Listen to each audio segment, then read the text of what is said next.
আমার অধিকার, আমার যেটা গণতান্ত্রিক রাইট, আমার সংবিধানের রাইট, এই রাইটকে কেন্দ্র সরকার লুটছে, এটা মানুষকে বুঝাও। আজকে ছোট্ট একটা কথা বলি, আজকে আজমির শরীফে নাকি হিন্দু ভাইদের কোনো একটা বিশ্বাস, শিবলিঙ্গর কি ধর্মীয় একটা কিছু ব্যাপার আছে। আমি ভাই কারো ধর্ম নিয়ে বেশি কথা বলা পছন্দ করি না, এটা প্রেমের জিনিস।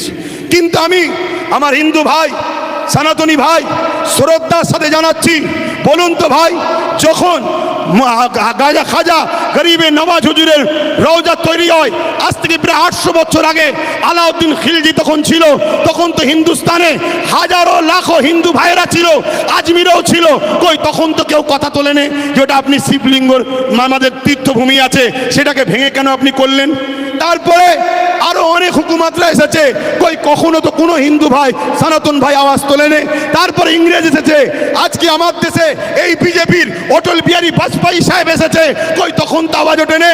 এটা শুধুমাত্র আমাদেরকে ব্রেন ডাইভার্ট করছে, হিন্দু ভাইদের করে বোকা বানানো হচ্ছে। শ্রদ্ধার সাথে বলছি, আপনারা নিশ্চয়ই জানেন এলআইসিকে বিক্রি করে দেওয়া হয়েছে। এলআইসিতে চাকরি গেছে কাদের? খারাপ নেবেন না, এলআইসি মুসলমানরা চাকরি করে না, আমার হিন্দু ভাইদের চাকরি গেছে। হকারকে বন্ধ করে দেওয়া হয়েছে, কাদের কাছে চাকরি বলুন? আমার হিন্দু সনাতন ভাইদের। শুনুন আমার হিন্দু ভাইরা, সনাতন ভাইরা, শ্রদ্ধা দিয়ে বলছি, যতটা আপনি ভারতকে ভালোবাসেন আমিও ততটা ভালোবাসি। আমি আপনাকে ছোট করছি না, তবে আমার ধর্ম বলছে দেশকে ভালোবাসা, তাই দেশের জন্য মরা এটা আমাদের জন্য পুণ্যের কাজ। দেশকে আমরা এতটাই ভালোবাসি, তাই আপনাদেরকে শ্রদ্ধার সাথে জানাচ্ছি, মনে রাখবেন রেল বিক্রি হয়ে গেল, জিনিসপত্রের দাম কিভাবে চলছে, একটার পর একটা, কারেন্ট থেকে শুরু করে এয়ার থেকে শুরু করে এয়ারপোর্ট থেকে শুরু করে সব বিক্রি হয়ে যাচ্ছে।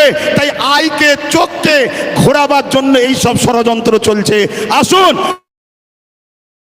আদিবাসী ভাই, দলিত ভাই, সাঁওতাল ভাই, শিখ ভাই, পাঞ্জাবি ভাই, ভারত আপনার, ভারত আমার, ভারত আপনার, ভারত আমার। আমি বলছি ভারত আপনার, আপনার আপনার আপনার, আমি আপনার ভাই, আমারও ভারত। আসুন মিলেমিশে যেভাবে ব্রিটিশের কালো থাবা থেকে আমার দেশকে আজাদ করেছি, এই সকল অশুভ যারা দেশকে লুটছে এদের হাত থেকে আমরা দেশকে আবার নতুন করে ফিরিয়ে সুন্দর করে সাজাবার জন্য কাঁধে কাঁধ মিলিয়ে চলি। মনে রাখবেন আমার সনাতন ভাই, আদিবাসী ভাই, দলিত ভাই, সাঁওতাল ভাই, ভারতবর্ষ হলো একটা গাছ, একটা গাছ, একটা বট গাছ বলেন আর যে কোনো গাছ বলেন, একটা শক্তিশালী বড় গাছ। এই গাছের অনেক শিকড় আছে, এই শিকড়ের নাম একটা সনাতন, একটা আদিবাসী, একটা দলিত, একটা সাঁওতাল, একটা বাগদি। মনে রাখবেন আমার ভাইরা, একটা শিকড়ের নামও মুসলমান। যদি একটা শিকড় কাটে গাছ দুর্বল হবে, অর্থাৎ দেশ দুর্বল হবে। মনে রাখবেন আমরা কারো দয়াতে খাই না, আমরা খাই রাজ্জাক আল্লাহর দয়াতে খেয়ে থাকি। তো ভাইয়েরা আমার, এখানে মনে রাখবেন আজকে সব ষড়যন্ত্র চলছে, এই ষড়যন্ত্র থেকে আমাদেরকে খুব বুঝে বুঝে পা ফেলতে হবে। তাহলে এই লড়াই হিন্দুদের বিরুদ্ধে নাকি আদিবাসী, সাঁওতাল, বাগদি, খ্রিস্টান না, কোনো ভারতীয়দের বিরুদ্ধে লড়াই নয়। এই লড়াই সংবিধানের পক্ষে, সংবিধান মিটানোকারী কেন্দ্র সরকারের বিরুদ্ধে আমাদের এই লড়াই, ঠিক না বেটি? আজকে রাজ্য সরকারকেও এখান থেকে বলি, রাজ্য সরকারকে এখান থেকে বলি, আপনাকে 35 বা 36টা এমপি দিয়েছে আমার সরল প্রাণ ভাইরা, আমার সরল প্রাণ ভাইরা ভালোবেসে দিয়েছে, ঠিক আছে, আপনাকে বিশ্বাস করেছে। এই বিশ্বাসের ন্যূনতম হকটা আদায় করুন। যদি আপনি বিশ্বাসের উপযুক্ত না হন, আগামী দিন আপনার বামফ্রন্টের মতো অবস্থা হবে, সেটা পরের বিষয়। কিন্তু বিশ্বাসের উপযুক্ত হন। এই ভারতবর্ষে, এই বাংলায় 35 বা 36 করা 34টা এমপি দিয়েছে, 34টা। মনে রাখবেন বিল অকবার নিলে হবে না। অনেকে বলছেন অকবার নেব না, অকবার নয়। যদি ক্ষমতা থাকে, কিভাবে দিদিমণি আসার সময় পার্লামেন্টে সংবিধান উল্টো ধরে চিল্লাচ্ছিল, দেখেন না, ছিঁড়াছিড়ি করছিল, ওই রকম ওখানে বক্সিং মারবেন ভেতরে। কথা বুঝছেন না, বোঝেন না? শেষবার চান্স দিচ্ছি, শেষবার চান্স দিচ্ছি। এই লড়াই সংবিধানকে বাঁচাবার লড়াই, শুধু মুসলমানদের লড়াই নয়, সংবিধানকে বাঁচাবার লড়াই। আপনি সংবিধানের স্বার্থে করেন, আমাদের ভালো যদি নাও চান, কমসে কম সংবিধানকে তো ভালোবাসেন, সংবিধানের স্বার্থে করেন। আরেকটা কথা রাজ্য সরকারকে বলে যায়, সেটা হলো এটাই, আপনার অনেক আইবি লোক আছে, পুলিশ বন্ধুরা রয়েছে, খবর আপনাদের কাছে চলে যাবে ঠিকই। শ্রদ্ধার সাথে বলছি, যে ওয়াদা করেছিলেন ওয়াকাফ ফিরিয়ে দাও, ফিরিয়ে দেব, এই ওয়াকাফকে ইমিডিয়েটলি ফিরিয়ে দেন। ওয়াকাফকে যারা দখল করেছে দখল মুক্ত করেন। এ কথা যখনই বলা হবে, রাজ্য সরকার কি বলে জানেন? যে ওইভাবে বোলডুজার আমি চালাতে পারবো না। কিন্তু আমরা দেখেছি এই রাজ্য সরকার গরিব হকারদের করে বোলডুজার চালিয়ে ভেঙেছে। হ্যাঁ, দেখাচ্ছেন না? দেখেন নে?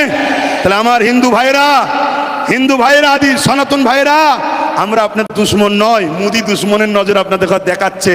চশমা খুলে ভাইয়ের নজরে দেখেন, আপনাদের জন্য আমার জান দিতে প্রস্তুত আছি আমরা, ঠিক না বেঠিক গো? হ্যাঁ, আমার হিন্দু ভাইরা আমাদের নয়, তাই বলে দিলাম। তবে মনে রাখবেন, যদি কেউ মনে করেন যা যেমন মুসলমানরা ফেসে গেছে এখানে, সেন্টারে আমাদের, রাজ্যে আমাদের, সব জায়গায় আমাদের, তাহলে আমি বলবো সত্য এমন একটা জিনিস, পৃথিবীর সব মিথ্যা এক জায়গায় হয়েও সত্যকে মিটাতে পারে না। কিন্তু ইনসাফের স্বার্থে, ইনসানিয়াতের স্বার্থে বলে গেলাম। যাক, আমি সংক্ষেপ করছি, শেষ কথা আপনাদের কাছে বলি, আগামী দিল থেকে বলুন, এই লড়াই এখানে শেষ না চলবে? এই লড়াইয়ের দুটো পন্থা আছে। একটা পন্থা হলো সংবিধান অনুযায়ী, সংবিধান যেভাবে রাইট দিয়েছে, সংবিধানের বাইরে গিয়ে আমি তাহলে নাই। সংবিধান অনুযায়ী কলিকাতার রাজপথ ধরে এই আন্দোলন পুরো দরকার হয়, একেবারে যেভাবে দখল নিয়েছে ওভাবে দখল নিতে হয়, লিয়া হবে। ঠিক আছে না বেঠিক? কথা বলেন, দরকার আছে না নাই? তো মনে রাখবেন, এই লড়াই চলবে, কিন্তু সংবিধানের ডায়েরির মধ্যে থেকে, সংবিধানের আন্ডারে থেকে, সংবিধানের বাইরে গিয়ে নয়। আরেকটা কথা বলি, আপনারা বোকার মতো ছুটবেন না। ওই জায়গায় বললাম, চোর ভিড়ে ঢুকে বলছে চোদ্দার। যারা আন্দোলন করছে বিগত দিন তাদেরকে দেখা গেছে, যারা ওয়াকাফ ঝেড়ে খায় তাদের মুখ দিয়ে গুজুর করেছে। আমার একটু ভাষা খারাপ ভাই, কারণ আমার ছেলে শুকিয়ে আছে, তো আমার ছেলে তো খেতে পাই না, আমি তো গার্জেন, আমার বাচ্চা শিক্ষা পাই না, আমার বাচ্চা গরিব, আমার বাচ্চা কলকাতায় হোস্টেল পাচ্ছে না, পড়তে পাচ্ছে না, অথচ কলকাতায় 33খানা এতিমখানাকে দখল করে রেখেছে শাসক। 33খানা এতিমখানা রয়েছে কলকাতায়, ভিআইপি জায়গা রয়েছে, ওই জায়গাগুলোতে সব বিভিন্ন প্রমোটিং হয়ে যাচ্ছে, কোটি টাকা লেনদেন হচ্ছে রাজক্ষমতার জোরে। এমনি বলিনি যে রাজক্ষমতা দরকার, আরে আব্বাস সিদ্দিকী আসবে না, ওই নওশাদকে দিয়েছে, ওটাই থাকবে তোদের সাথে। আমি আমার যেটা করছি করব, কিন্তু তোমাদেরকে ভাবাচ্ছি, তোমরা ভাবো আজকে বিধানসভায় এতগুলো তো মুসলিম এমএলএ রয়েছে, এমপি রয়েছে, গত পরশু দিনে আলোচনা হয়েছে, কারো মুখে কথা নেই। তোমাদের নওশাদ, ভাঙরবাসী, তোমাদের নওশাদ, তোমরা গর্ব করো, তোমাদের নওশাদ। তোমাদের এই ভাঙরে পাওয়ার গ্রিগেড যখন তৈরি হয়, 3 বিঘে ওয়াকফ জায়গা ছেড়ে নিয়েছে। আমি বলে যাচ্ছি, মিলিয়ে 3 বিঘে ওয়াকফের জায়গা পাওয়ার গ্রিডের নামে নিয়েছে। পাওয়ার গ্রিডের প্রয়োজন আছে না নাই ভাঙরবাসী জানে, ও বিষয়ে যাচ্ছি না। আরো জায়গা আছে তো, কিন্তু ওয়াকফ নিবি কেন? কথা বুঝে আসছে? আমি একটা ছোট্ট কথা বলবো, অনেকে বলতে পারে নওশাদ কি করলো। আমি একটা কথা বলবো, ওর আমি বড়, আমার ধর্মীয় হিসাব অনুযায়ী ও আমার জুতো ঘুরিয়ে দিতে হবে, ওর বড় ভাই আমি, সম্মানের দিকে। কথা বুঝে আসছে? আমি ওর নাম করতেছি না। আমি একটা ছোট্ট কথা বলবো, ভাঙরে এয়ারপোর্টের নামে জমি নিতে গেছিল, জানেন তো? নিতে পেরেছে? এটা তোমরাই তোমাদের নিজেদের তকদিরকে, আল্লাহর হুকুম তো বটে, করেছো ভালো। কি যদি ও না থাকতো, অন্য কেউ থাকলে একদিন সই করে জমিলে লাখ হাজার মুসলমানদের ঘর উচ্ছেদ হয়ে যেত। কথা মাথায় ঢুকছে? কিন্তু ওই নেশার ঘোড়া কোনো কাটেনে। শুধু একটাই করো, যেখানে মুসলমান গ্রুপ বেশি হয় কেস দিয়ে তুলে দাও, নাই ভোটাভুটিতে ভাগ করে দাও, আর না হয় জমি অধিগ্রহণ নামে কিনে দাও। তো ভাই, আমি আর কথা বাড়াবো না। আগামী দিন আপনারা আমার সাথে আছেন তো নাকি? কথা বলুন, আছেন তো নাকি?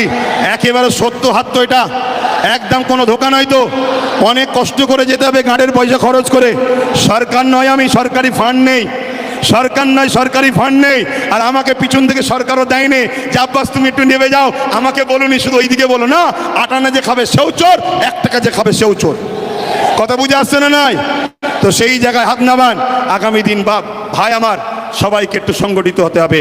মা বোনেদের ঘরে বাড়ি গিয়ে শোনাবেন যে ওয়াকফ আমাদের বাঁচাতে গেলে গণতান্ত্রিক প্রক্রিয়ার সংগ্রাম যেমন, আর একটা হলো কি, লাঠি তৈরি করতে হবে। লাঠি বোঝেন না? হ্যাঁ, যেখানে বিল হচ্ছে সেখানে যদি আপনার লোক থাকে, বিল ধরে ছিঁড়ে ফেলবে। বেশি কথা বললে চেয়ারের উল্টো দিক দিয়ে দেবে। ভাই দরকার আছে না নাই? হ্যাঁ, কেন তুমি সংবিধান বিরোধী কাজ করছো? এর জন্য লোক দরকার আছে। আর এই ত্যাগ স্বীকার করতে আপনাদের ঘরে একটা জিনিস করতে হবে, কি, নিজেদের মধ্যে আমি বড় হব স্বপ্ন ছাড়তে হবে। নিজের বাচ্চার ভবিষ্যতের জন্য আসো, সব কিছু কুরবান করো, লোভ লালসা কুরবান করো, চিটিংবাজি ধোকাবাজি কুরবান করো। দু চারটে গাদ্দারি করেছে বলে চিন্তা করনি। মনে রাখবে, ও গাদ্দারদের নিয়ে চিন্তা করার দরকার নেই। আল্লাহ যেটা করে ভালোর জন্য করে। পচা ঝাঁট বেরিয়ে যায় ভালো, কারো জন্য কোনো কিছু আটকায় না। তো যাক, কেন্দ্র সরকারের বিরুদ্ধে আমাদের এই সংগ্রাম আজ থেকে শুরু হলো 6 ডিসেম্বর, আগামী দিন চলতে থাকবে। শেষ কথা আবার বলি, বাবরি মসজিদ ইনশাল্লাহ, বাবরি মসজিদ ইনশাল্লাহ, বাবরি মসজিদ ইনশাল্লাহ, বাবরি মসজিদ ইনশাল্লাহ। হাত লম্বা করে তুলে বলুন হবে ইনশাল্লাহ, ইনশাল্লাহ। নারে দিবে, আরো দিল খুলে নারে দিবে, নারে দিবে। লব্বাইক ইয়া রাসূলুল্লাহ, লব্বাইক ইয়া রাসূলুল্লাহ। ভারতবর্ষ, ভারতবর্ষ, ভারতবাসীর ঐক্য, ভারতবাসীর ঐক্য, ভারতবর্ষের সংবিধান নারে দিবে। পুলিশ বন্ধুদের সঙ্গে আমাদের কোনো রাগ নেই, তারা আমাদের বন্ধু, তারা আমাদের বন্ধু। কিন্তু অশুভ লোকের হাতে ক্ষমতা চলে যাওয়ার জন্য পুলিশ বন্ধুরা বাধ্য হয় পরিবার, চাকরি, নিজের জানের হেফাজতের জন্য আমাদের উপরে লাঠিচার্জ করতে বাধ্য হয়। কথা বুঝে আসছে? তারা আমাদের বন্ধু, তারা কখনো চায় না। তারও তো ঘরে মা বোন বউ বাচ্চা আছে, তারাও তো একটা বদদুয়ার কথা মনে করে যে হাই লেগে গেলে, বদদুয়া লেগে গেলে শেষ হয়ে যাবে, আমার ছেলের ক্যান্সার হয়ে গেলে কি হবে। তাই তারা জুলুম করতে চায় না, কিন্তু বদমাইশ লোকের হাতে ক্ষমতা চলে যাওয়ার জন্য বদমাইশি করছে। কথা বুঝে আসছে? তো যাক, চিন্তা করার কিছু নেই, আমি এখানে সংক্ষেপ করছি, আস্তে আস্তে ঘরে যাবেন। তিনি একবার বেগম রোকেয়া রিসার্চ সেন্টার ওয়াকাফ ভবন বলে একটা শিলান্যাস করেছিল, ওই শিলান্যাসই হয়েছে, একটা পর্যন্ত এখনো ইট গাঁথা হয়নি। কেন? সব সেটিং মাপে চলছে। এদের সবার বাপ, সবার মাথায় মনে রাখবেন আরএসএস বসে আছে। অতএব সমস্ত সম্পদকে আরএসএস এর ফান্ডে দিতে হবে, এটাই হলো ইনাদের মূল পরিকল্পনা। কেন? পুরো দেশ এখন কোনো জায়গায় মোদি বসতে পারে, কোনো জায়গায় শাহ বসতে পারে, কোনো জায়গায় মমতা বসতে পারে, কোনো জায়গায় অন্য কেউ দিল্লিতে অন্য কেউ নামে বসতে পারে, কিন্তু মনে রাখবেন সবার মাথাতে এই আরএসএস বসে আছে। তাই আরএসএস এর বিনা হুকুমে এরা কখনো কিছু করতে পারবে না। তাই ওয়াকাফ ভবন তো শিলান্যাস হলো, কিন্তু টাল বাহানায় ওয়াকাফকে রেজিস্ট্রেশন করা, তুলে আনা, এমন কোনো ব্যবস্থা করলো না। এবং মনে রাখবেন, আজকে এই আইন করার পিছনে উদ্দেশ্যটা কি? এই আইন করার পিছনে উদ্দেশ্য হলো, এখন দেখে দেখে অনেক বিষয় পড়তে গেলে অনেক সময় লেগে যাবে। ৭৭ বছর ধরে কম বেশি সবাই খেয়েছে, এই টুকটুক টুকটুক করে সবাই খেয়েছে। কেন্দ্র সরকার চাইছে টুকটুক করে খেয়ে লাভ নাই, সব তো আমার হাতে, সব তো আমার হাতে। প্রধানমন্ত্রী আমার, স্বরাষ্ট্রমন্ত্রী আমার, সব আমার। কোর্টকে আইন অবশ্যই সম্মানের, কিন্তু কোর্টের মধ্যে অনেক জজও আমার, লয়ারও আমার, প্রেসার দিয়ে অনেক কিছু করে নেব। তার প্রমাণ হলো 1.5 ঘন্টার মধ্যে সাম্বালের মসজিদের জন্য আদেশ চাইলো, সঙ্গে সঙ্গে দিয়ে দিল। অথচ আমার কলিকাতার সেই বোনটা কোথায়? আরজি করেন, কোথায়? আরজি করেন। আজকে সেই বোন ইনসাফ পেল না। 1.5 ঘন্টার মধ্যে মসজিদের তলায় কি আছে খোঁড়ার জন্য রায় পেয়ে যায়। এটা কি সেটিং ছাড়া অন্য কিছু হতে পারে? এটা সেটিং ছাড়া অন্য কিছু হতে পারে? এইভাবে কেন্দ্র সরকার দেখছে টুকটুক করে খেয়ে হবে না, টুকটুক করে নিয়ে হবে না। সবই তো আমার, প্রত্যেক জেলার, প্রত্যেক রাজ্যের সিএমও তো আমাদের, প্রত্যেক জায়গার ডিস্ট্রিক্ট ম্যাজিস্ট্রেট শুরু করে সব দপ্তরই তো আমাদের। অতএব এই সুযোগে ওয়াকাফ 2024 সংশোধনের নামে ওয়াকাফ সম্পদকে পুরো কবজা করে নাও। 44টা 1995-এর যে আইন হয়েছিল তা থেকে 44টা চেঞ্জ করতে চেয়েছে। তার মধ্যে কয়েকটা রিপোর্ট আপনাদের বলছি। সর্বপ্রথম ধর্মের মধ্যে বিভাজন করতে চেয়েছে, বলতে চেয়েছে শিয়া সুন্নি দুটো বোর্ড হবে। বিজেপি চায় যত মুসলমান টুকরো টুকরো হবে, ভাগ ভাগ হবে, তত বিজেপির ফায়দা হবে। তাহলে শিয়া সুন্নি দুটো ভোট করতে চেয়েছে। যারা বলে এক দেশ এক ভাষা এক ভোট, তারা আবার হঠাৎ করে ওয়াকাফকে দুটো ভাগ করছে কেন? আমাদের মধ্যে টুকরো টুকরো ছোট ছোট করে দিতে চাইছে। কি করতে চেয়েছে? এর মধ্যে চেয়েছে 20 জনের কমিটি ছিল সেন্টারে, সেটাকে 21 জনের কমিটি করতে চাইছে, 11 জন অমুসলিম ভাইকে ঢুকাতে চাইছে। আমি সম্মান, শ্রদ্ধা, ভালোবাসা রেখে, সম্প্রীতি রেখে আমার অমুসলিম ভাইদের বলবো, ভাই মনে দুঃখ নেবেন না, এটা আমার ছেলের সম্পদ, এটা আমার ছেলের রুজি রুটি, এটা আমার বাচ্চার হক, আপনি মেরে নেবেন না আমার সোনার ভাই। আপনার দেবত্ব সম্পদ আছে, সেখানে যদি আমরা মুসলমান বলি আমাদেরকে ঢুকাতে হবে। খ্রিস্টান ভাইদের সম্পদ আছে, আমরা মুসলমান যদি বলি সেকুলারের নামে ধর্মনিরপেক্ষ দেশ আমাদেরকে ঢুকাতে হবে, এটা অন্যায় হবে। কেন দেবত্ব সম্পত্তি হিন্দু ভাইদের, তাদের বাচ্চাদের অধিকার, তাদের ধর্মীয় অধিকার, তাদের সংস্কৃতি অধিকার, সেখানে যেমন আমার যাওয়াটা উচিত হবে না। তাই আমার অমুসলিম ভাইদেরকে বলবো, কেন্দ্র সরকার আজকে আমার বাচ্চার রুটি কাটতে চাইছে, আমার মসজিদের আজান বন্ধ করতে চাইছে, আমার ধর্মীয় কালচারকে মিটাতে চাইছে। তাই খারাপ নেবেন না, আমাকে কমনাল মনে করবেন না, আমি সত্য কথা বলছি। আমার অধিকার কেন্দ্র সরকার মেরে নিতে চাইছে। তাই 21 জন কমিটির মধ্যে 11 জন অমুসলিমকে ঢুকাবে। তাহলে সংখ্যা গুরু অমুসলিম হয়ে গেল। যে কোনো সময় বাকি 10 জনকে ল্যাং মেরে বাদ দিয়ে দেবে। তাহলে ওয়াকাফের মধ্যে আমাদের আর কেউ রইল? জোরে বলেন। কেরলের 14 বছরের মসজিদ নিলাম করে কর্পোরেশনদের হাতে তুলে দিতে অসুবিধা হবে? গুজরাটের 13 বছরের মসজিদ ভেঙে ওটাকে ওয়াকাফ কর্পোরেশনদের হাতে, আদানি আম্বানির হাতে তুলে দিতে অসুবিধা হবে? এভাবে স্বাধীনতার আগে যত ঐতিহাসিক মসজিদ, মাদ্রাসা আছে, কবরস্থান আছে, সবগুলোকে মিটিয়ে দিতে চাইছে। কেন মিটাতে চাইছে? এটা প্রশ্ন তো। এক তো লোভ, অর্থ, টাকা, আমাদের উপরে হিংসা, এগুলো তো ইত্যাদি। কিন্তু বাস্তবটা শুনুন, বাস্তব বলে এটাই, এনআরসি এনপিআর করে মুসলমানদের ধরে বিদেশি বলে তাড়াবার চেষ্টা করেছিল। আফগানিস্তান, পাকিস্তান, বাংলাদেশ বিভিন্ন রাজ্য থেকে অমুসলিম ভাইরা এলে তারা নাগরিকত্ব পাবে, মুসলমানরা পাবে না, এই বলে বিভাজন করতে চেয়েছিল। সেই জায়গায় আমি বলেছিলাম অবশ্যই দিন কোনো আপত্তি নাই। কেন আমি বুক ঠুকে জানি বাংলাদেশ থেকে কোনো মুসলমান ভারতে আসেনি, পাকিস্তান থেকে কোনো মুসলমান ভারতে আসেনি, আফগান থেকে কোনো মুসলমান ভারতে আসেনি। তাই আমাদের নাগরিকত্ব দিবার প্রয়োজন নয়। আমরা ছিলাম, আমরা আছি, আমরা যে এখানকার প্রমাণ দেবো কি করে? ওই যে কেরলের 1400 বছরের মসজিদ বলে দিচ্ছে 1400 বছর ধরে ভারতে মুসলমান ছিল, আজান ছিল, একামত ছিল, নামাজ ছিল। ওই যে গুজরাটের 1300 বছরের মসজিদ বলে দিচ্ছে ভারতবর্ষে মুসলমান ছিল 1300 বছর ধরে, আজান ছিল, নামাজ ছিল। তাই ঐতিহাসিক মসজিদগুলোকে বিরান করে, কবরগুলোকে মিটিয়ে দিয়ে এরা সমাজকে দেখাতে চাইছে মুসলমান এদেশে নতুন করে এসেছে, তবে তো এনআরপি করে, এনআরসি করে আমাদের তাড়াতে সুবিধা হবে। কথা বুঝছেন না, বোঝেন না? তাহলে একদিকে যেমন এটা আমার ধর্মকে মিটাবার ষড়যন্ত্র, অপরদিকে এর পিছনে পুরো ভারতের মুসলমানদের ঘরে নাগরিকহীন করে এদেরকে গণহত্যা করার একটা ষড়যন্ত্র চলছে। মনে রাখবেন, এই জায়গায় আমাদেরকে জীবনের শেষ নিঃশ্বাস দিয়ে হলো আমাদের ওয়াকাফ, আমাদের মসজিদ, আমাদের মাদ্রাসা, আমাদের কবরস্থান, আমাদের ঐতিহ্য আমাদেরকে বাঁচাবার জন্য সংগ্রাম করে যেতে হবে। এতে আপনারা তৈরি আছেন না নাই বলুন? তৈরি আছেন তো নাকি? আর মনে রাখবেন, কেন্দ্রে আজকে যে সরকার আছে, কাল বেটা মরে যাবে, অন্যজন আসবে, পরশুদিন আবার কেউ চলে যাবে, অন্যজন আসবে। কত সরকার এসেছে, কত সরকার চলে গেছে, কত রাজ্য এসেছে, কত চলে গেছে। কিন্তু মনে রাখবেন, এ দেশের একটা সংবিধান আছে, এই সংবিধান আমাদের ছিল, আছে, থাকবে।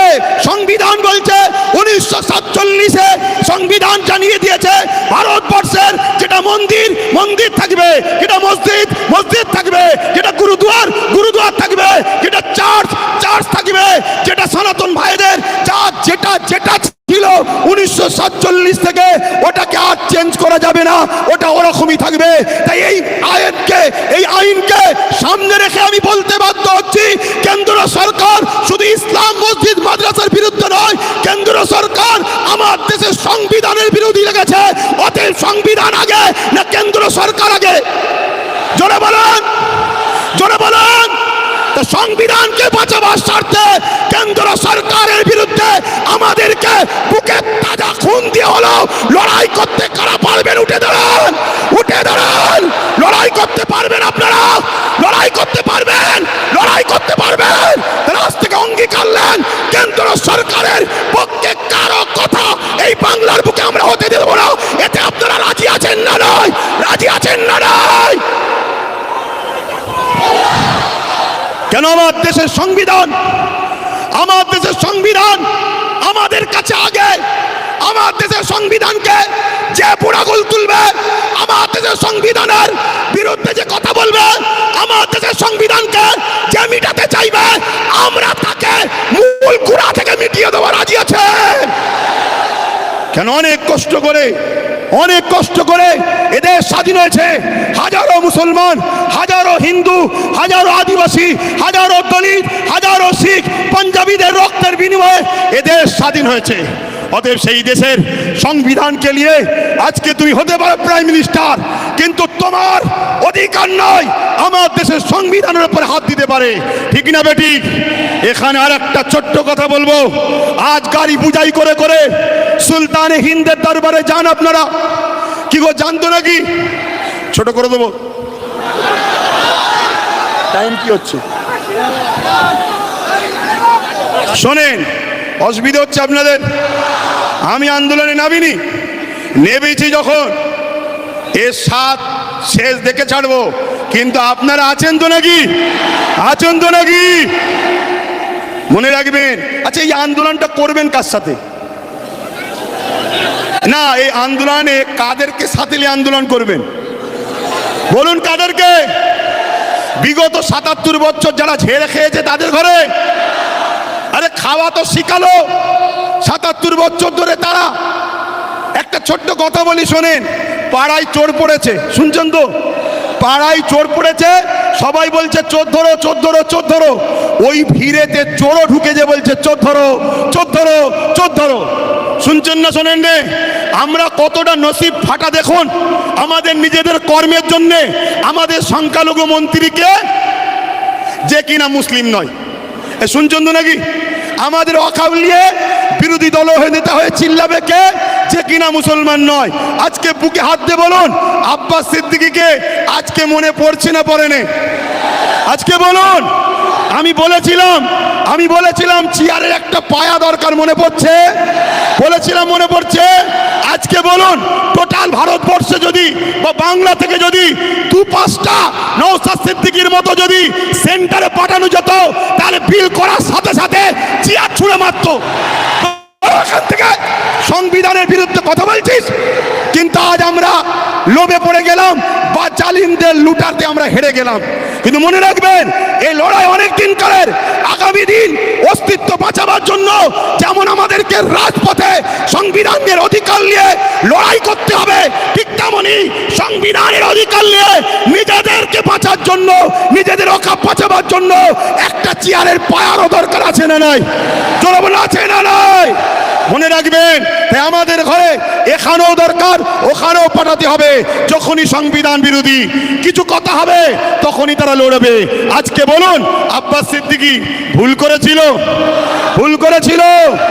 এই গত দুদিন আগে পার্লামেন্টে আমার পশ্চিম বাংলার বিধানসভায় ওয়াকফ নিয়ে আলোচনা হচ্ছিল। বড় বড় দাঁড়িয়ে রাখা মৌলী সাহেব কলকাতায় দাঁড়িয়ে বড় বড় ফুটানি দিচ্ছিল, ওর মধ্যে ঢুকে একটা ওয়াকফের পক্ষে কথা বলেনি, একটাও কথা বলেনি। আমি আপনাকে রিপোর্ট বলে যাচ্ছি। কেন? ও যদি কথা বলে পরের বারে টিকিট পাবে না, পরের বারে টিকিট পাবে না। তাহলে এইরকম যদি মুনাফেক মুসলমান আমাদের মাথায় বসে থাকে, তাহলে আমাদেরকে লুটবে না তো কাদেরকে লুটবে? তাহলে এর জন্য আমাদের দোষ আছে না নাই? আগামী দিন বাচ্চাদের ভবিষ্যতের স্বার্থে, কেন ওয়াকফ হলো সব থেকে বড় ইস্যু, এটা যদি মিটে যায় তোমাদের সব অস্তিত্ব মিটে যাবে। ওয়াকফ যখন থাকবে না, তুমি ভারতের স্বাধীনতার আগে দেশ ছিলে, প্রমাণ দেখাতে পারবে না। আরে তোমার মসজিদে থাকার পরও প্রমাণ দেখাতে পারছো না, তারপরে মনে রাখবে তখন তোমাকে বলবে যদিও থাকে থাক, ভোটটা দিতে পারবে না। শুনছে না শোনেন না? এ বিরাট বড় নাটক, অনেক বড় চেঞ্জ চলছে। মনে রাখবেন, বিগত দিন যা বলেছি আজকে সেটা ঘটছে না ঘটেনি। আজকে যেটা বলছি যদি ঘুমিয়ে থাকো, অগ্রাহ্য করো, তাহলে আগামী দিন কিন্তু কোনো ঘটবে। তখন কিন্তু আব্বাস সিদ্দিকী আর বলার জন্য থাকবে না। এটা বলে দিয়ে গেলাম। এ লড়াই আমাদের জীবন মরণের লড়াই, এ লড়াই আমাদের বাচ্চাদের লড়াই। মুসলমান আমার কওমের ভাইয়েরা, ওঠো, অন্য সমাজের মানুষের সঙ্গে ওয়াকাফ নিয়ে নিজেরা বন্ধুর মতো আলোচনা করো, তাদেরকেও বুঝাও যে ভাই এ লড়াই কোনো হিন্দু মুসলমানের লড়াই নয়, এ লড়াই অন্য কোনো জাতি ধর্মের বিরুদ্ধে লড়াই নয়, এটা কেন্দ্র সরকার বিভাজন লাগাতে চাইছে। এ লড়াই আমার অধিকার, আমার যেটা গণতান্ত্রিক রাইট, আমার সংবিধানের রাইট, এই রাইটকে কেন্দ্র সরকার লুটছে, এটা মানুষকে বুঝাও। আজকে ছোট্ট একটা কথা বলি, আজকে আজমির শরীফে নাকি হিন্দু ভাইদের কোনো একটা বিশ্বাস শিবলিঙ্গর কি ধর্মীয় একটা কিছু ব্যাপার আছে। আমি ভাই কারো ধর্ম নিয়ে বেশি কথা বলা পছন্দ করি না, এটা প্রেমের জিনিস। কিন্তু আমি আমার হিন্দু ভাই সনাতনী ভাই শ্রদ্ধার সাথে জানাচ্ছি, বলুন তো ভাই, যখন খাজা গরিবে নওয়াজ হুজুরের রওজা তৈরি হয় আজ থেকে প্রায় 800 বছর আগে, আলাউদ্দিন খিলজি তখন ছিল, তখন তো হিন্দুস্তানে হাজারো লাখো হিন্দু ভাইরা ছিল, আজমিরেও ছিল, কই তখন তো কেউ কথা তোলেনি যেটা আপনি শিবলিঙ্গর আমাদের তীর্থভূমি আছে সেটাকে ভেঙে কেন আপনি করলেন? তারপরে আরো অনেক হুকুমাতরা এসেছে, কই কখনো তো কোনো হিন্দু ভাই সনাতন ভাই আওয়াজ তোলেনি। তারপরে ইংরেজ এসেছে, আজকে আমার দেশে এই বিজেপির অটল বিহারী বাজপেয়ী সাহেব এসেছে, কই তখন তো আওয়াজ ওঠেনি। এটা শুধুমাত্র আমাদেরকে ব্রেন ডাইভার্ট করছে, হিন্দু ভাইদের করে বোকা বানানো হচ্ছে। শ্রদ্ধার সাথে বলছি, আপনারা নিশ্চয়ই জানেন এলআইসিকে বিক্রি করে দেওয়া হয়েছে। এলআইসিতে চাকরি গেছে কাদের? খারাপ নেবেন না, এলআইসি মুসলমানরা চাকরি করে না, আমার হিন্দু ভাইদের চাকরি গেছে। হকারকে বন্ধ করে দেওয়া হয়েছে, কাদের কাছে চাকরি বলুন? আমার হিন্দু সনাতন ভাইদের। শুনুন আমার হিন্দু ভাইরা, সনাতন ভাইরা, শ্রদ্ধা দিয়ে বলছি, যতটা আপনি ভারতকে ভালোবাসেন আমিও ততটা ভালোবাসি। আমি আপনাকে ছোট করছি না, তবে আমার ধর্ম বলছে দেশকে ভালোবাসা, তাই দেশের জন্য মরা এটা আমাদের জন্য পুণ্যের কাজ। দেশকে আমরা এতটাই ভালোবাসি, তাই আপনাদেরকে শ্রদ্ধার সাথে জানাচ্ছি, মনে রাখবেন রেল বিক্রি হয়ে গেল, জিনিসপত্রের দাম কিভাবে চলছে, একটার পর একটা, কারেন্ট থেকে শুরু করে এয়ারপোর্ট থেকে শুরু করে সব বিক্রি হয়ে যাচ্ছে। তাই আইকে চোখকে ঘোরাবার জন্য এই সব ষড়যন্ত্র চলছে। আসুন আদিবাসী ভাই, দলিত ভাই, সাঁওতাল ভাই, শিখ ভাই, পাঞ্জাবি ভাই, ভারত আপনার, ভারত আমার, ভারত আপনার, ভারত আমার। আমি বলছি ভারত আপনার, আপনার আপনার আপনার, আমি আপনার ভাই, আমারও ভারত। আসুন মিলেমিশে যেভাবে ব্রিটিশের কালো থাবা থেকে আমার দেশকে আজাদ করেছি, এই সকল অশুভ যারা দেশকে লুটছে এদের হাত থেকে আমরা দেশকে আবার নতুন করে ফিরিয়ে সুন্দর করে সাজাবার জন্য কাঁধে কাঁধ মিলিয়ে চলি। মনে রাখবেন আমার সনাতন ভাই, আদিবাসী ভাই, দলিত ভাই, সাঁওতাল ভাই, ভারতবর্ষ হলো একটা গাছ, একটা গাছ, একটা বট গাছ বলেন আর যে কোনো গাছ বলেন, একটা শক্তিশালী বড় গাছ। এই গাছের অনেক শিকড় আছে, এই শিকড়ের নাম একটা সনাতন, একটা আদিবাসী, একটা দলিত, একটা সাঁওতাল, একটা বাগদি। মনে রাখবেন আমার ভাইরা, একটা শিকড়ের নামও মুসলমান। যদি একটা শিকড় কাটে গাছ দুর্বল হবে, অর্থাৎ দেশ দুর্বল হবে। মনে রাখবেন আমরা কারো দয়াতে খাই না, আমরা খাই রাজ্জাক আল্লাহর দয়াতে খেয়ে থাকি। তো ভাইরা আমার, এখানে মনে রাখবেন আজকে সব ষড়যন্ত্র চলছে, এই ষড়যন্ত্র থেকে আমাদেরকে খুব বুঝে বুঝে পা ফেলতে হবে। তাহলে এই লড়াই হিন্দুদের বিরুদ্ধে নাকি আদিবাসী, সাঁওতাল, বাগদি, খ্রিস্টান না, কোনো ভারতীয়দের বিরুদ্ধে লড়াই নয়। এই লড়াই সংবিধানের পক্ষে, সংবিধান মিটানোকারী কেন্দ্র সরকারের বিরুদ্ধে আমাদের এই লড়াই, ঠিক না বেটি? আজকে রাজ্য সরকারকেও এখান থেকে বলি, রাজ্য সরকারকে এখান থেকে বলি, আপনাকে 35 বা 36টা এমপি দিয়েছে আমার সরল প্রাণ ভাইরা, আমার সরল প্রাণ ভাইরা ভালোবেসে দিয়েছে, ঠিক আছে, আপনাকে বিশ্বাস করেছে। এই বিশ্বাসের ন্যূনতম হকটা আদায় করুন। যদি আপনি বিশ্বাসের উপযুক্ত না হন, আগামী দিন আপনার বামফ্রন্টের মতো অবস্থা হবে, সেটা পরের বিষয়। কিন্তু বিশ্বাসের উপযুক্ত হন। এই ভারতবর্ষে, এই বাংলায় 35 বা 36 না করা 34টা এমপি দিয়েছে, 34টা। মনে রাখবেন বিল অকবার নিলে হবে না। অনেকে বলছেন অকবার নেব না, অকবার নয়। যদি ক্ষমতা থাকে, কিভাবে দিদিমণি আসার সময় পার্লামেন্টে সংবিধান উল্টো ধরে চিল্লাচ্ছিল, দেখেন না, ছিঁড়াছিড়ি করছিল, ওই রকম ওখানে বক্সিং মারবেন ভেতরে। কথা বুঝছেন না, বোঝেন না? শেষবার চান্স দিচ্ছি, শেষবার চান্স দিচ্ছি। এই লড়াই সংবিধানকে বাঁচাবার লড়াই, শুধু মুসলমানদের লড়াই নয়, সংবিধানকে বাঁচাবার লড়াই। আপনি সংবিধানের স্বার্থে করেন, আমাদের ভালো যদি নাও চান, কমসে কম সংবিধানকে তো ভালোবাসেন, সংবিধানের স্বার্থে করেন। আরেকটা কথা রাজ্য সরকারকে বলে যায়, সেটা হলো এটাই, আপনার অনেক আইবি লোক আছে, পুলিশ বন্ধুরা রয়েছে, খবর আপনাদের কাছে চলে যাবে ঠিকই। শ্রদ্ধার সাথে বলছি, যে ওয়াদা করেছিলেন ওয়াকাফ ফিরিয়ে দাও, ফিরিয়ে দেব, এই ওয়াকাফকে ইমিডিয়েটলি ফিরিয়ে দেন। ওয়াকফকে যারা দখল করেছে দখল মুক্ত করেন। এ কথা যখনই বলা হবে রাজ্য সরকার কি বলে জানেন, যে ওইভাবে বুলডোজার আমি চালাতে পারবো না। কিন্তু আমরা দেখেছি এই রাজ্য সরকার গরিব হকারদের করে বুলডোজার চালিয়ে ভেঙেছে। দেখেছেন না? দেখেন না? তাহলে আমার হিন্দু ভাইরা আদি সনাতন ভাইরা, আমরা আপনাদের দুশ্মন নয়। মোদি দুশ্মনের নজর আপনাদের দেখাচ্ছে। চশমা খুলে ভাইয়ের নজরে দেখেন, আপনাদের জন্য আমার জান দিতে প্রস্তুত আছি আমরা। ঠিক না বে ঠিক গো? হ্যাঁ, আমার হিন্দু ভাইরা আমাদের নয়, তাই বলে দিলাম। তবে মনে রাখবেন, যদি কেউ মনে করেন যে আজ মনে হয় মুসলমানরা ফেসে গেছে, এখানে সেন্টারে আমাদের, রাজ্যে আমাদের, সব জায়গায় আমাদের, তাহলে আমি বলবো সত্য এমন একটা জিনিস পৃথিবীর সব মিথ্যা এক জায়গায় হয়েও সত্যকে মিটাতে পারে না। কিন্তু ইনসাফের স্বার্থে, ইনসানিয়াতের স্বার্থে বলে গেলাম। যাক, আমি সংক্ষেপ করছি, শেষ কথা আপনাদের কাছে বলি। আগামী দিল থেকে বলুন, এই লড়াই কি এখানে শেষ না চলবে? এই লড়াইয়ের দুটো পন্থা আছে। একটা পন্থা হলো সংবিধান অনুযায়ী, সংবিধান যেভাবে রাইট দিয়েছে, সংবিধানের বাইরে গিয়ে আমি তাহলে নাই। সংবিধান অনুযায়ী কলিকাতার রাজপথ ধরে এই আন্দোলন পুরো দরকার হয়, একেবারে যেভাবে দখল নিয়েছে ওভাবে দখল নিতে হয়, লিয়া হবে। ঠিক আছে না বেঠিক? এ কথা বলেন, দরকার আছে না নাই? তো মনে রাখবেন, এই লড়াই চলবে, কিন্তু সংবিধানের ডায়েরির মধ্যে থেকে, সংবিধানের আন্ডারে থেকে, সংবিধানের বাইরে গিয়ে নয়।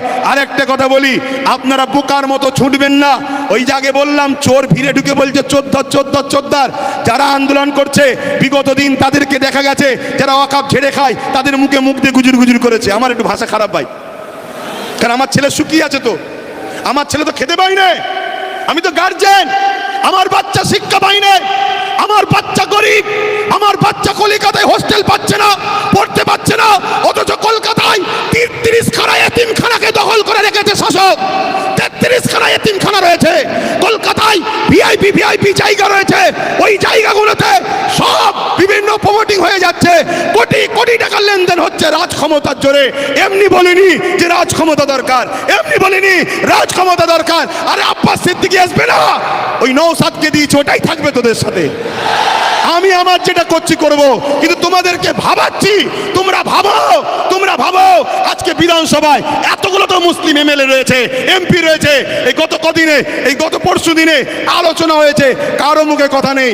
তোমাদের নওশাদ, ভাঙরবাসী, তোমাদের নওশাদ, তোমরা গর্ব করো, তোমাদের নওশাদ। তোমাদের এই ভাঙরে পাওয়ার গ্রিগেড যখন তৈরি হয়, 3 বিঘে ওয়াকফ জায়গা ছেড়ে নিয়েছে। আমি বলে যাচ্ছি, মিলিয়ে 3 বিঘে ওয়াকফের জায়গা পাওয়ার গ্রিডের নামে নিয়েছে। পাওয়ার গ্রিডের প্রয়োজন আছে না নাই ভাঙরবাসী জানে, ও বিষয়ে যাচ্ছি না। আরো জায়গা আছে তো, কিন্তু ওয়াকফ নিবি কেন? কথা বুঝে আসছে? আমি একটা ছোট্ট কথা বলবো। অনেকে বলতে পারে নওশাদ কি করলো, আমি একটা কথা বলবো, ওর আমি বড়, আমার ধর্মীয় হিসাব অনুযায়ী ও আমার জুতো ঘুরিয়ে দিতে হবে। ওর বড় ভাই আমি, সম্মানের দিকে। কথা বুঝে আসছে? আমি ওর নাম করতেছি না। আমি একটা ছোট্ট কথা বলবো, ভাঙরে এয়ারপোর্টের নামে জমি নিতে গেছিল, জানেন তো? নিতে পেরেছে? এটা তোমরাই তোমাদের নিজেদের তকদিরকে, আল্লাহর হুকুম তো বটে, করেছো ভালো। কি যদি ও না থাকতো, অন্য কেউ থাকলে একদিন সই করে জমিলে লাখ হাজার মুসলমানদের ঘরে উচ্ছেদ হয়ে যেত।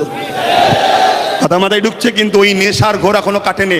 শুধু একটাই করো, যেখানে মুসলমান গ্রুপ বেশি হয় কেস দিয়ে তুলে দাও, নাই ভোটাভুটিতে ভাগ করে দাও, আর না হয় জমি অধিগ্রহণ নামে কেড়ে দাও। তো ভাই, আমি আর কথা বাড়াবো না।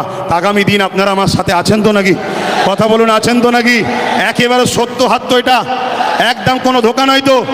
অনেক কষ্ট করে যেতে হবে, গাড়ির পয়সা খরচ করে। সরকার নয়, আমি সরকারি ফান্ড নেই, আর আমাকে পিছন থেকে সরকারও দেয়নি যে আব্বাস তুমি একটু নেমে যাও। আমাকে বলুনি, শুধু ওইদিকে বলো না, 8 আনা যে খাবে সেও চোর, 1 টাকা যে খাবে সেও চোর। কথা বুঝে আসছে না নাই? তো সেই জায়গায় হাত নামান।